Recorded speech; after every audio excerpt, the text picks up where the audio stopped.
आपका हमारे चैनल पर स्वागत है। ऐसी ही कहानी सुनने के लिए हमारे चैनल को सब्सक्राइब करें। प्रियंका शॉर्ट को बेवकूफ़ बहू।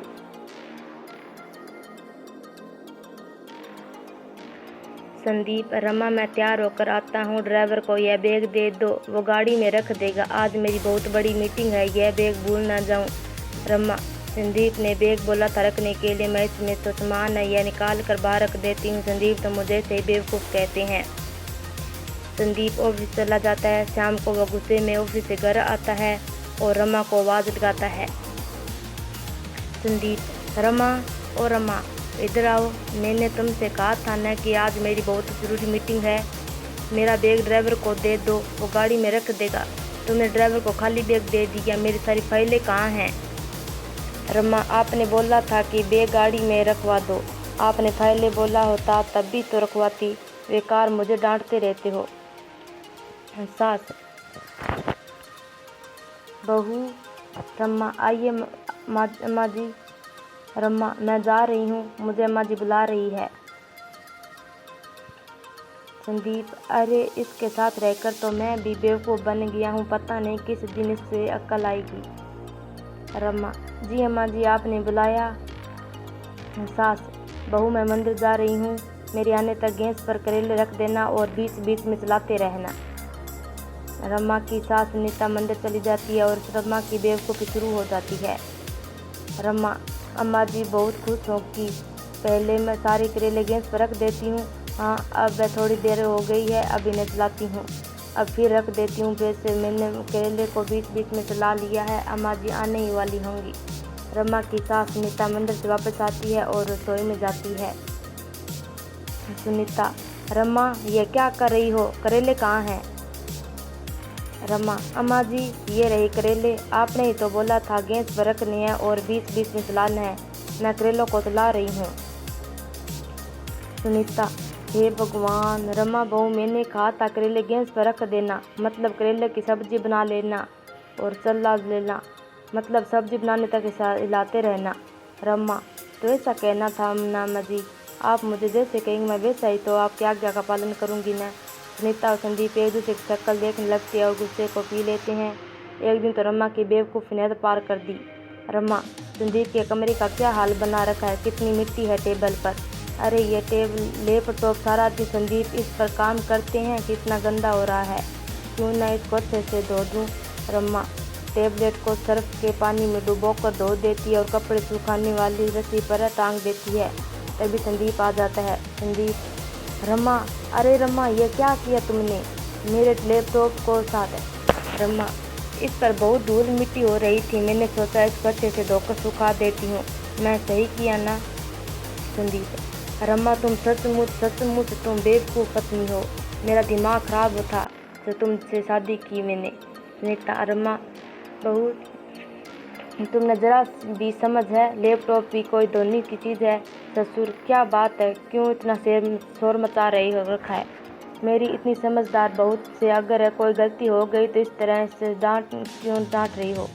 ससुर, आओ बहू तुम रसोई में जाकर मेरे लिए गिलास पानी ले आओ। रमा, बाबूजी पानी घड़े का लाऊं या फ्रिज का? ससुर, बेटा घड़े का ले आओ।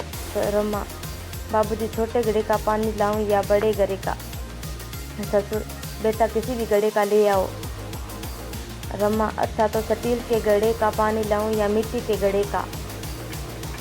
सुनीता, इसी तरह इसको देते रहो जवाब, मैं तो चली कमरे में सोने, इस बेवकूफ़ की बातों में कौन उलझे। ससुर, अब रहने दो रमा बहू, मैं पानी खुद ही पी लेता हूँ, तुम अपना काम करो।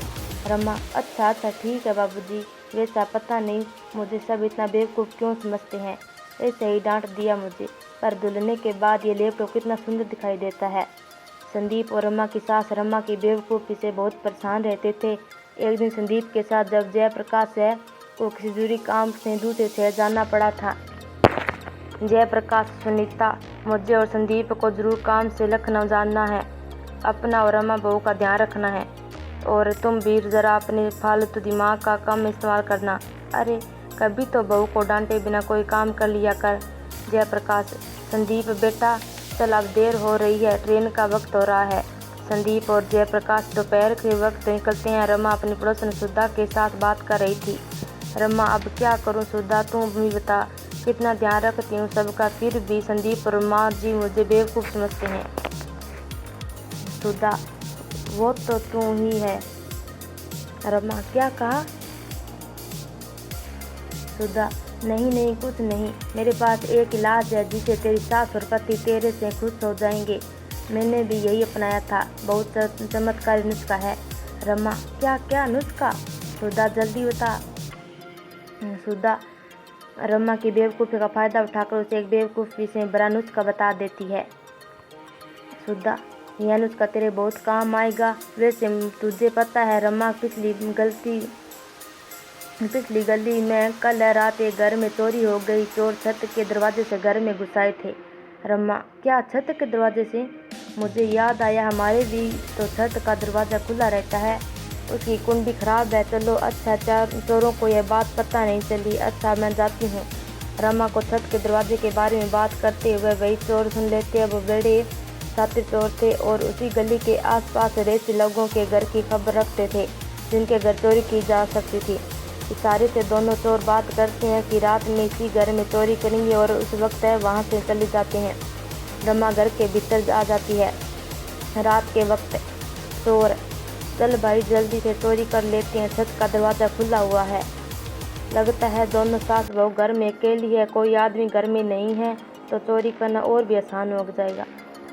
दोनों चोर चोरी करने ही वाले थे कि तभी रमा की सास की आवाज़ सुन लेते हैं और सीढ़ियों पर ही रुक जाते हैं। सुनीता, रमा बहू, ये क्या कर रही हो? पूरी घर में मिर्चों का धुआं कर दिया, यह मिर्ची क्यों जला रही हो? हे भगवान, मार दिया रे। रमा, अम्मा जी ये नुस्खा है, ये आप अभी नहीं समझोगे। पहले इन मिर्चों के धुआं को घर के कोने में फैल जाने दीजिए। रमा मिर्चों का धुआं फैलाती हुई छत की सीढ़ियों के पास भी चली जाती है, जिसकी मदद से दोनों चोर तेज तेज हंसते और छींकने लगते हैं। उनका बुरा हाल होने लगता है। चोर, अरे कोई बचाओ, इस पूरे घर में मिर्च है, ये कैसा घर है भाई? दूसरा चोर, अरे भागे लो यहाँ से। रमा, ये किसके खांसने की आवाज़ आ रही है? सुनीता, रमा बहू, ये तो चोर है। चोर, जल्दी आओ बहू, दरवाज़ा खोलो, हमारे घर में चोर घुस आए हैं। चोर, अरे मेरी अम्मा, हमें जाने दो, हम तो बुरे फंसे जो तेरे घर में आ गए चोरी करने। सुनीता, रमा बहू, जरा वो सामने रखा डंडा ला, इन चोरों की तो आज खैर नहीं। रमा और सुनीता दोनों चोरों को पीटने लगती है। इतनी देर में मोहल्ले के लोग भी आ जाते हैं और चोरों को पकड़ लेते हैं। आदमी, ये तो वही चोर है जिन्होंने पिछली गली में कल रात को चोरी की थी, मारो इनको। औरतें, इन दोनों को पकड़ो और पुलिस के हवाले कर दो। इसके बाद मोहल्ले के लोग चोरों को पुलिस के हवाले कर देते हैं। सुनीता, रमा बहू, तुमने तो कमाल कर दिया, वाकई में तुम बहुत अच्छा बहू हो। रमा, सुधा, इधर, मुझे लगता है तेरा नुस्खा काम आ गया। अम्मा जी मेरे से पहले अच्छे से बात कर रही है, मिर्ची वाला नुस्खा अपना असर दिखा रहा है। और इन्होंने मुझे अच्छी बहू भी कहा, नहीं तो हमेशा बेवकूफ़ बहू ही कहती है।